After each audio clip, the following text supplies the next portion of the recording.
Hello, this is part two of it. Number four, the call of Abraham, Genesis chapter 12, 1 through 9. God begins a new history of blessing by calling Abram out of his country and family. God promises a new people and new possibilities.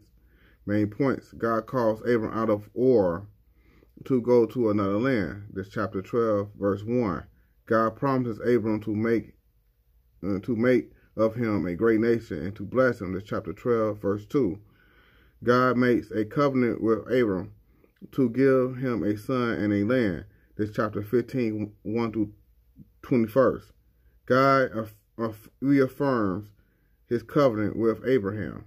Circumcision is the sign of the covenant. Chapter 17, 1 through 27. See also Demetri, chapter 26, verse 5. Romans chapter 4. Abram's faith. Genesis chapter 22, 1 through 18. Summary. After keeping his promise of blessing Abram and Sarah with a son in their old age, God tests Abraham. Main points. God instructs Abraham to offer Isaac, his only son, as a sacrifice. Chapter 22, verse 2. Abraham acts in obedience. 22, verse 6. When Isaac sees no animal sacrifice, he asks his father about it. Chapter 22, verse 7. Abraham tells Isaac that God will provide the sacrifice. Chapter 22, verse 8. As Abraham prepares to sacrifice Isaac, the angel of the Lord stops him. Chapter 22, 11 through 12. The Lord provides a ram to be the sacrifice and confirms his covenant with Abraham. Chapter 22, 13 through 18.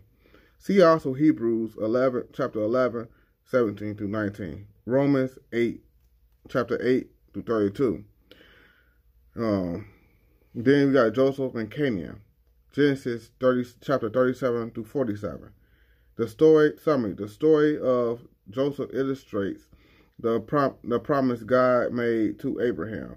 Through Joseph, and in spite of the suffering and troubles, God blesses all the nations of the earth.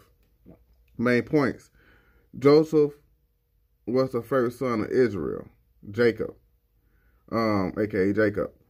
Chapter 37, verse 3. Joseph shares two prophetic dreams with his family in which he rules over them. Chapter 37, 5 through 11. Verses 5 through 11. Joseph's brothers conspired to kill him, but selling him into slavery. Chapter 37, verses 12 through 28. While in slavery in Egypt, God blesses Joseph even in the midst of suffering and injustice. This is chapter 39 and 40. Joseph interprets Pharaoh's dreams. He becomes the second in command in Egypt. Chapter 41. Joseph confronts his brothers.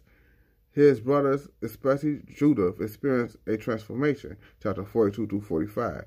Jacob, Joseph's father, goes to Egypt with all of his family. Chapter 46.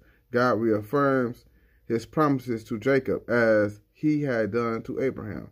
Chapter 46, verses 4 through 7.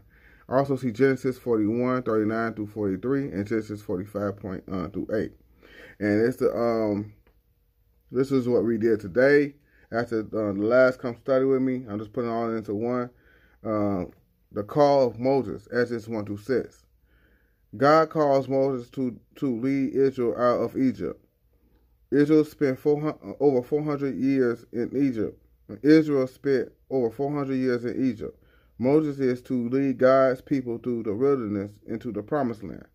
Main points. After Joseph's death, the new Pharaoh enslaved Israel's children.